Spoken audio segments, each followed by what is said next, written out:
Hamburg, Germany, 1923, two brothers. Same father, same education, same starting point. One became a university professor of economics, published papers, gave lectures, trained students in the mechanics of markets and monetary systems. The other dropped out at 16 to apprentice under a printer. By the winter of 1923, the professor had sold his library to buy bread. His lifetime of accumulated intellectual capital, measured in the currency of institutional respect and academic salary, had been inflated into worthlessness along with the mark itself. The printer still ate. Not because printing was somehow immune to the hyperinflation, because the printer had learned something his brother never had: how to read who needed what before they knew they needed it themselves, and position himself as the only person who could provide it. He didn't survive because he had a trade. He survived because of a skill that lived underneath the trade.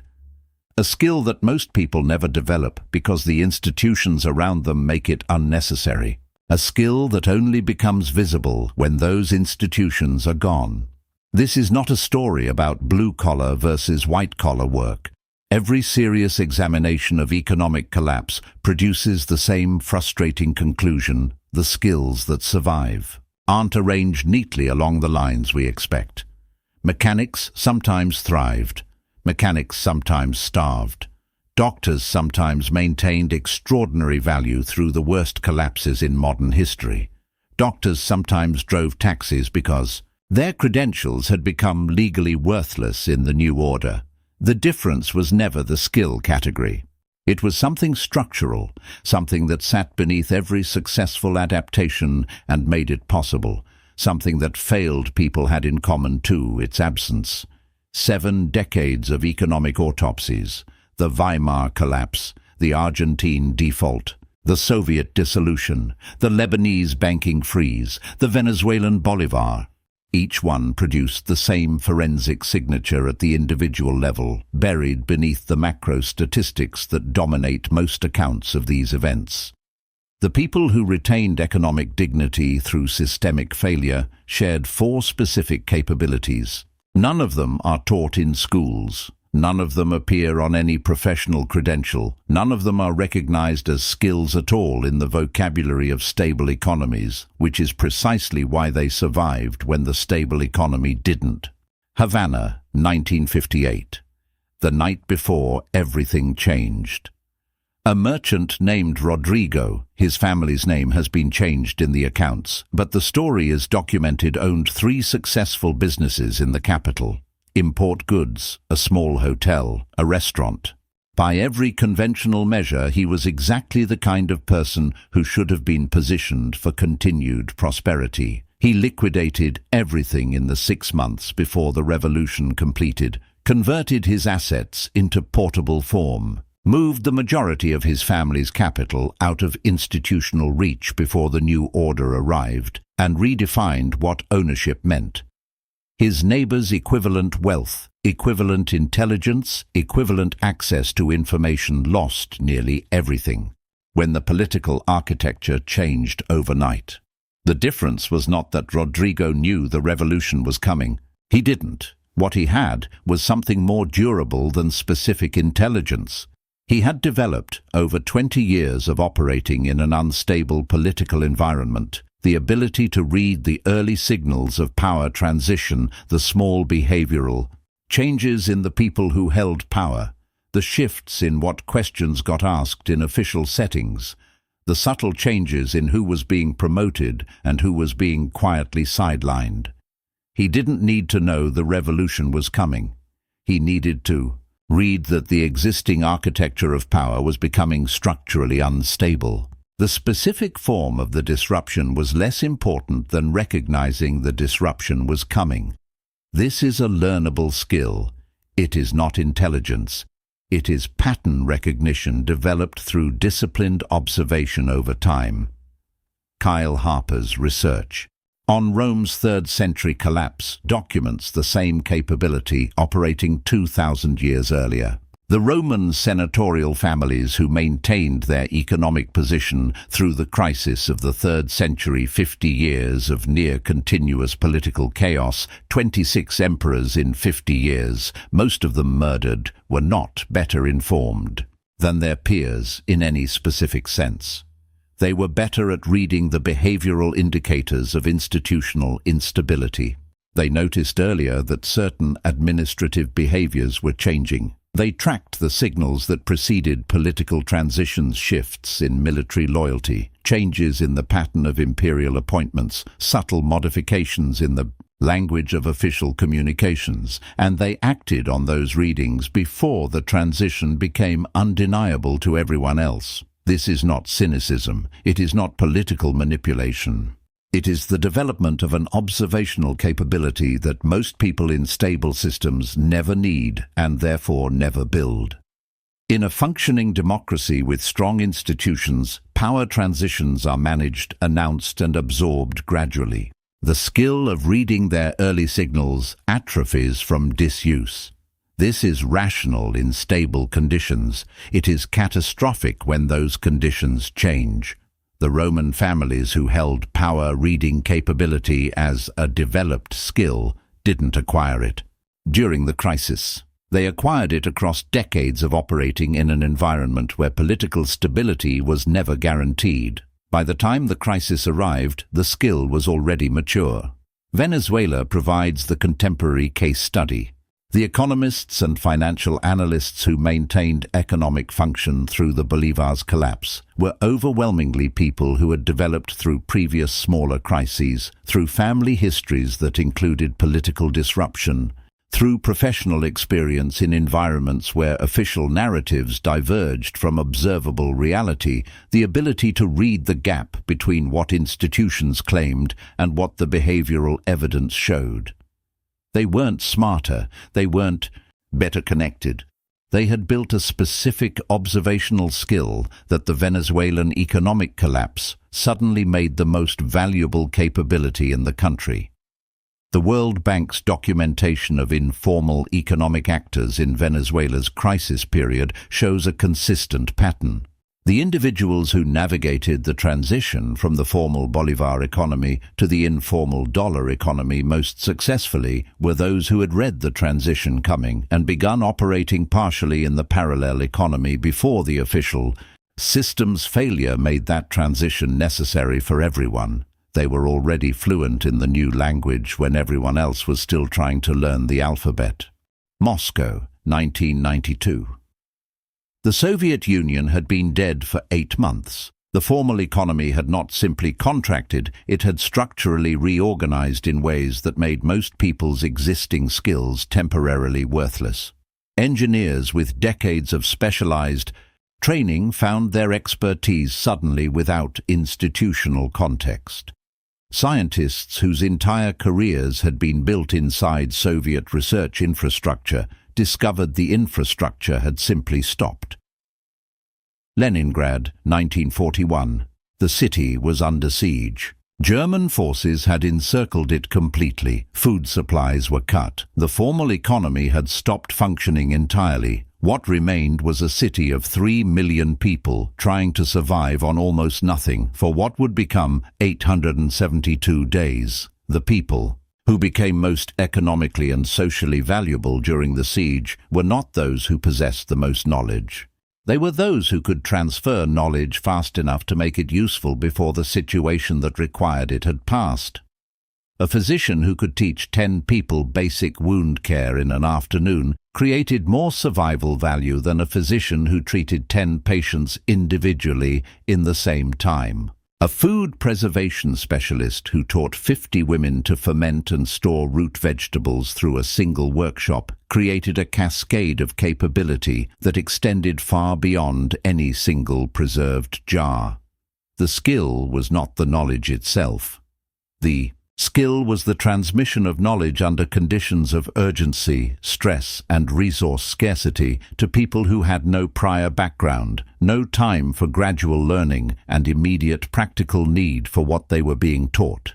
This is a specific and learnable capability. And the historical record shows it was one of the most consistently valuable skills across every collapse environment examined. It is also one of the most consistently overlooked, because in stable times, knowledge transfer is institutionalized. Schools exist, training programs exist. The process of moving knowledge from those who have it to those who need it is managed by elaborate institutional infrastructure. The skill of teaching itself becomes distributed across that infrastructure and made invisible within it. When the infrastructure collapses, the skill becomes suddenly visible and suddenly critical. Peter Heather's analysis of the post-Roman tool period documents what happened to the technical knowledge that had made Roman civilization possible, the engineering knowledge that built the aqueducts, the agricultural knowledge that managed the complex Roman farming system, the medical knowledge that had kept the legions functioning across 3 continents. This knowledge did not disappear. Immediately when Rome's institutional infrastructure withdrew, it disappeared gradually. Across the generations that followed the collapse, as the people who held it died without successfully transferring it to the next generation. The knowledge that survived carpentry, basic metalwork, bread-making, basic medical care survived, because it was embedded in direct transmission relationships that didn't require institutional mediation. Master to apprentice, mother to daughter, craftsman to community. The knowledge that was lost advanced engineering, complex agricultural management, sophisticated medical practice was lost because its transmission depended on institutional infrastructure that the collapse had removed. Brian Ward Perkins' forensic archaeology of the post-Roman period makes this devastatingly concrete. The material evidence in pottery quality, in building construction, in agricultural tool sophistication shows a clear and catastrophic loss of technical capability across the post-Roman centuries. Not because the knowledge was secret, because the institutional systems that transferred it had ceased to function, and the people who held it had not developed the skill of transmitting it outside those systems. The knowledge died with its last holders, untransmitted. The inverse of this pattern, the communities that maintained technical knowledge through collapse by embedding it in direct transmission relationships, is equally well documented. The craft guilds of medieval Europe were not simply economic organizations. They were knowledge preservation and transmission systems that had been deliberately structured to function without institutional support. When political systems changed, when religious authorities shifted, when economic conditions transformed, the guild's transmission mechanism continued because it was built into the social fabric of the craft community itself, not dependent on any external institution to function. The same pattern appears in every collapse environment examined. Cuba's special period produced physicians who had developed the ability to teach medical practice using improvised materials and locally available resources. The communities with the highest concentrations of these teachers maintained better health outcomes than communities with equal numbers of conventionally trained physicians who could not adapt their teaching to the new constraints. The teacher's skill was not the medical knowledge. It was the ability to transmit medical knowledge under conditions radically different from those in which it had been originally acquired and previously taught. Argentina's Truque networks produced community organizers who could teach food preservation, basic repair, and household production skills to complete novices in hours rather than weeks.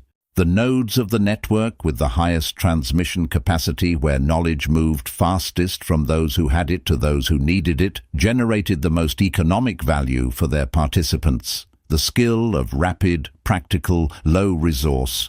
Knowledge transmission is not a soft skill. It is the infrastructure through which all other survival skills multiply. Here is what 4 skills across 2,000 years of collapse reveal about the permanent mechanics of human economic survival. They are not trade skills. They are not credential skills. They are not even knowledge skills in the conventional sense. They are relationship skills. organizational skills, perceptual skills, psychological skills. They are skills that address the fundamental challenge of every systemic collapse, not the loss of resources, but the loss of the institutional systems that normally connect resources to needs, knowledge to application, capability to context. The skill of reading power transitions allowed certain individuals to see the institutional withdrawal coming and reposition before it arrived. The skill of constructing closed loops allowed certain groups to build alternative connection systems before the institutional ones failed completely. The skill of functioning under uncertainty allowed certain individuals to make useful decisions during the period when the new system was forming and no decision had a clear, correct answer. The skill of transmitting knowledge under pressure allowed certain communities to carry their capabilities across the gap between the old institutional order and whatever came next. None of these skills appear on any professional qualification. None of them are measurable by any credential system. None of them generate premium returns in stable economic conditions.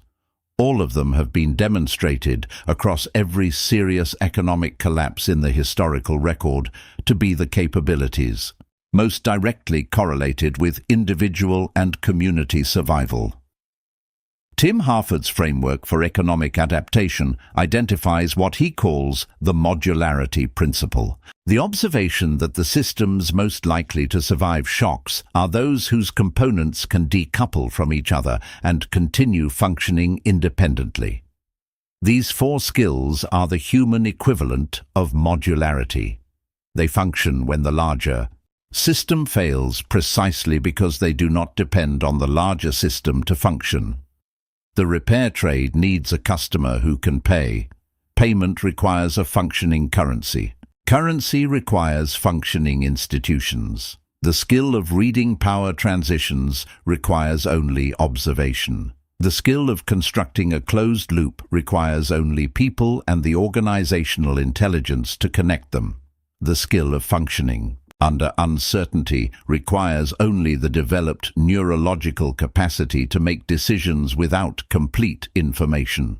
The skill of transmitting knowledge under pressure requires only a teacher, a student, and the urgency that collapse reliably provides. These are the skills that have survived not because the collapses that tested them were unique, but because the human needs they address are permanent. The need to anticipate change, the need to build self-sustaining communities, the need to make decisions in darkness, the need to carry knowledge across the gaps that history keeps opening. The Yao collapses change, the empires change, the currencies change. The institutional architectures that fail change with every generation. The skills that survive them do not. They never have. History has been making this argument across every continent, in every language, through every monetary regime that has ever failed. Every collapse asks the same question of the people living through it. Which of your capabilities exist independent of the system currently failing around you? The Romans who survived asked it in Latin. The Germans who survived asked it in marks worthless as wallpaper. The Argentines who survived asked it in frozen bank accounts and empty ATMs. The Venezuelans who survive are asking it right now, in bolivars, that buy less each week than they did the week before. History does not change the question. It only keeps adding new case studies to the answer. If this changed how you think about which of your skills would survive a systemic failure, subscribe. This channel performs economic autopsies on history's greatest collapses. The next one is always closer than it appears. But there was a woman in a Moscow suburb named Irina, documented in Svetlana Alexievich's oral histories of the Soviet collapse, who fed 17 people through that first winter. Not because she owned land, not because she had money, because she had spent 30 years quietly learning to do things that other people in her social circle had forgotten how to do or had never learned at all. She knew how to preserve food, how to make soap, how to repair clothing rather than replace it, how to produce medicine from what grew in her garden. How to teach these things to others fast enough that they could contribute to the same closed system within weeks of learning. Irina had not prepared for collapse. She had simply never stopped practicing the self-sufficiency skills that most urban Soviets had gradually surrendered to institutional convenience over decades of state provision. When the state provision stopped, she was already fluent in the IT language of the closed loop. This is the second skill that survived every economic collapse in the historical record, not self-sufficiency in the survivalist sense, but the specific capability of constructing and maintaining a closed, productive loop among a defined group of people, taking a network of individuals with different partial capabilities and organizing them into a system that produces internally what the external economy can no longer reliably provide. The distinction matters enormously. Self-sufficiency is an individual condition. The closed loop is a social technology. And the social technology is categorically more powerful because it can incorporate specialization, division of labor, and complementary skills in ways that purely individual self-sufficiency cannot. The Roman villa estates that survived the 3rd century collapse were not simply self-sufficient in the sense of one family growing their own food.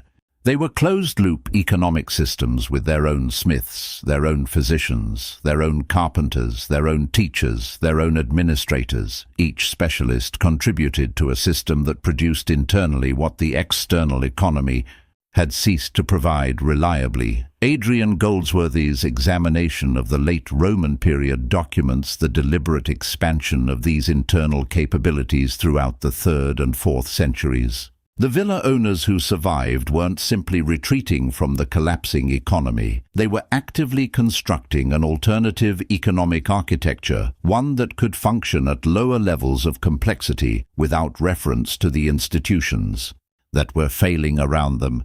The skill was not farming. The skill was not smithing. The skill was the ability to identify what a closed group needed to function, assess what capabilities existed within the group and what was missing, and either develop or recruit the missing capabilities before the external supply chain made the absence critical. This is a managerial and social skill as much as it is a practical one. And it is a skill that the people who exercised it most successfully had developed not in response to crisis, but across years of smaller-scale practice. The Argentine crisis of 2001 produced the clearest modern documentation of this pattern. The truque networks, informal barter systems that at their peak involved 6 million Argentines, were not created in response to the crisis. The ones that functioned well were built on pre-existing social networks, where some individuals had already developed the capability to organize productive exchange outside formal market systems. The NBER's working papers on Argentina's informal economy during the crisis period show a striking pattern. The truque nodes that generated the most economic value for their participants were those led by individuals who had previously organized community gardens, neighborhood repair cooperatives, or informal childcare networks. People who had already practiced the skill of constructing a productive closed loop at small scale for reasons unrelated to economic collapse found that skill suddenly central when the formal economy withdrew. They already spoke the language. They simply applied it at larger scale. Cuba's special period, 1993 to 1998, when the Soviet Union's collapse removed 80% of Cuba's oil imports and 85% of its trade overnight, produced the same forensic signature. The communities that maintained the highest levels of material well-being through the crisis were those with the highest concentration of people who knew how to construct and maintain productive closed loops. The World Health Organization's documentation of Cuba's health outcomes during the special period reveals something that seems paradoxical until you understand the mechanism.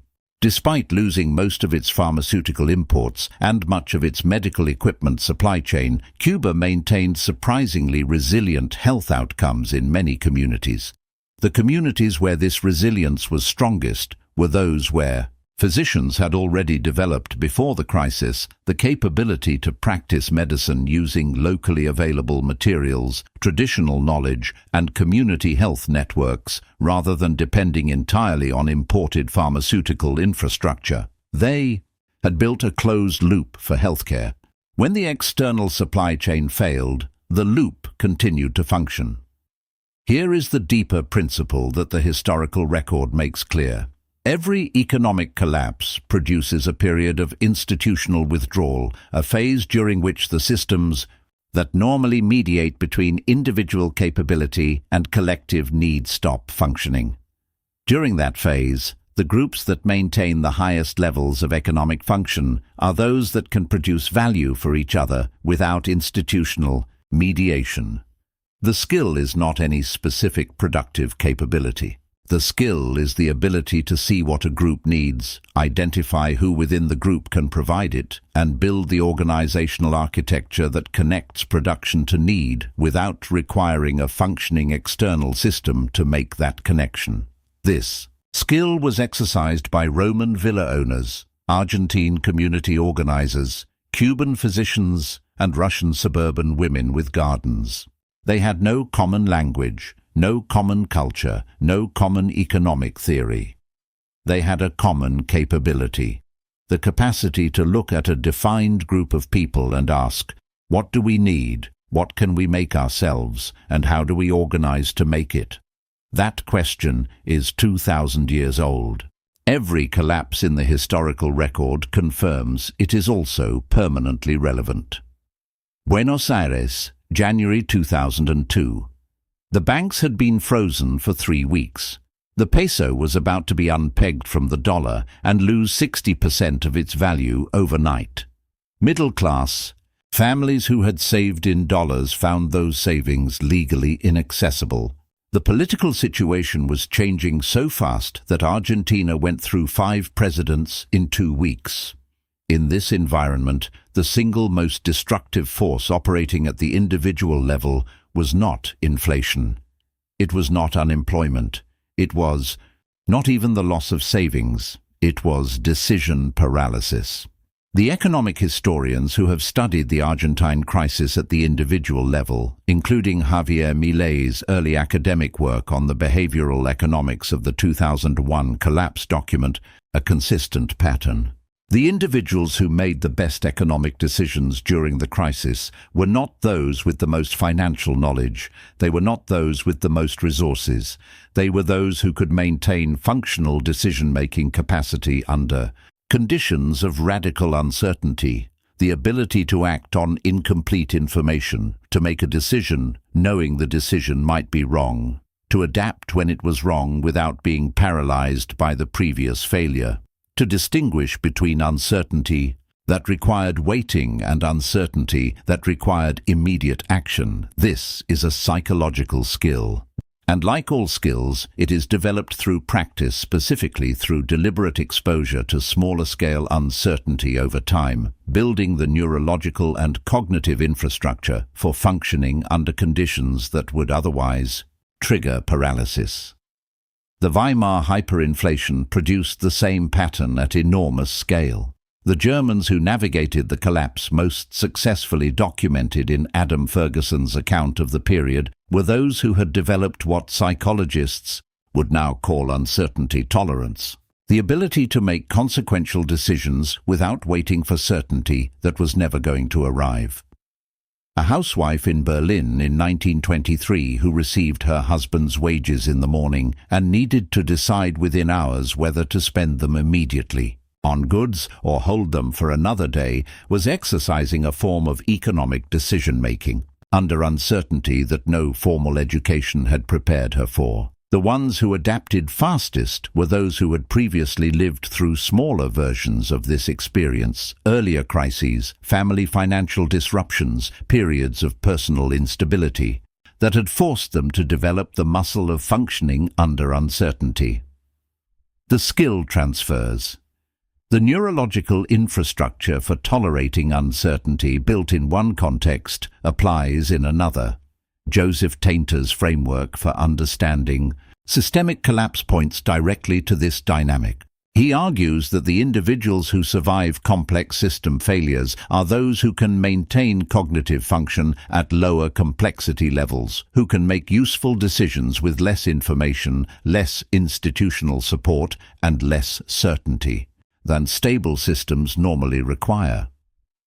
This is not a personality trait. It is a developed capability, and its absence, the presence of decision paralysis under uncertainty, is one of the most consistent individual-level failure modes in every economic collapse the historical record documents.